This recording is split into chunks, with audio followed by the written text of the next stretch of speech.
Hello and welcome to episode 2 of Non-Mainstream Dad. My name is Morgan Jones, and this show is devoted to talking about responsible non-monogamy and alternative sexual lifestyles mainly. But there will be a little deviance and adventure in our topics, I promise. My plan for the series is to walk through the progression of learning if poly is right for you and some of the things that you'll go through in your relationship. We'll discuss some of the considerations, pitfalls, and joys of living this way. The name of today's episode is Why Am I Poly? In episode 1.5, I started defining polyamory and other responsible non-monogamous relationship terms and the core ideals of consensual non-monogamy. This week, I'm going to tell you a bit about myself and why I'm poly, and if there's a possibility I could be anything else. Too long didn't read hint? No. Once again, my disclaimer, I'm not a researcher or a sex therapist. I'm not doing this because of my doctorate or research, nor do I claim to be a sex therapist. No offense to anyone who comes from those backgrounds. I'm a person who works hard as a sex educator from personal experience and personal concern. I decided to start making these episodes to share some of the life and relationship experiences I've gathered over my life. I've made my share of mistakes. I hope you learn from me and hopefully avoid mine. I've never had what you would call a normal life. I was the first kid on my block and in my class with divorced parents. I was 7 when they separated, and I was weird and it was hard, and I'm still paying in therapy.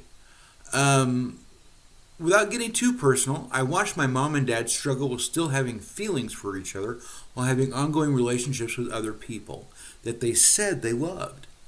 It was kind of confusing there for a while. My father tended to take the more dishonest route about his life choices. He set the example I didn't want to be.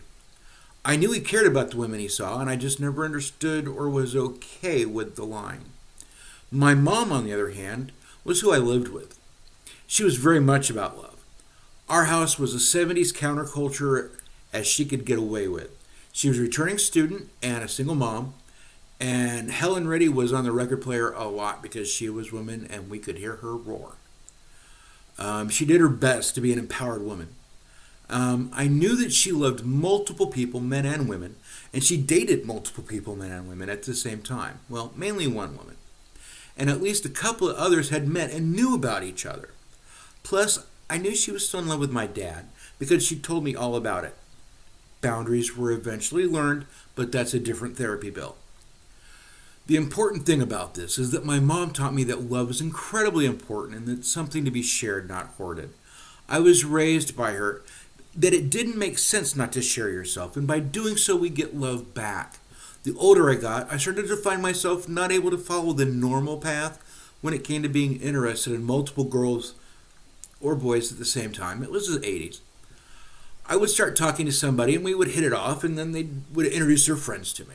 And we'd hit it off, and then somehow I would end up seeing both of them. I was always open and honest about it, and somehow I managed to not get killed or beat up over it. As I grew older, monogamy just never really worked. I continued my bad habit of dating friends off and on and others, but always with open agreements and everybody's knowledge of what was going on. Then I went to college. Well, that was while I was in college, but in '94 I got a computer. Everything changed. I met a woman on a BBS, if you remember what those are. She helped me to connect me to my levels, my terms, and my people. She told me the word they used for people like me was polyamorist, and she was one as well. Plus, she was pagan and had a bunch of friends she could introduce me to that were both as well. At that point, I'd already come to the belief that the heart was way too big to love only one person. I'm not just this way because of childhood environment. I'm this way because it fits with how I think and feel. I believe that the human heart is fully capable of an unlimited amount of love. I think it is possible and reasonable to love more than one person in an intimate way. I believe it is possible to share the love of a person with another person. I believe it is possible to engage and conjoin in multiple relationships simultaneously. I do not think that my life was meant for one person to be shared with, but with multiple people. I do not think it is necessary to stop loving a person to be able to love another person.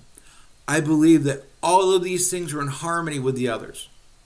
It takes hard work, honesty, communication, and a lot of self-honesty to go through some of the growth you go through when you start to shed the shell and blinders that the prevailing monoculture has programmed on you.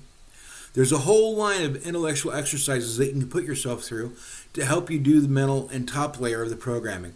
But as you look around you, you'll see deeper and deeper how much it's ingrained into our children, with the way we question and tease them about friends and do unknowing programming of our own by asking about girlfriends and boyfriends and who they're going to marry when they grow up. Emotionally, it takes a lot longer to deprogram because it's done at such a gut level and root level. There are other reasons I feel that responsible monogamy is the best choice of lifestyle for me. There are economic reasons. In combining or blending of households where there is more than two moneymakers in a home, the savings and cost of rent and other bills is a real fiscal necessity in some of today's economy.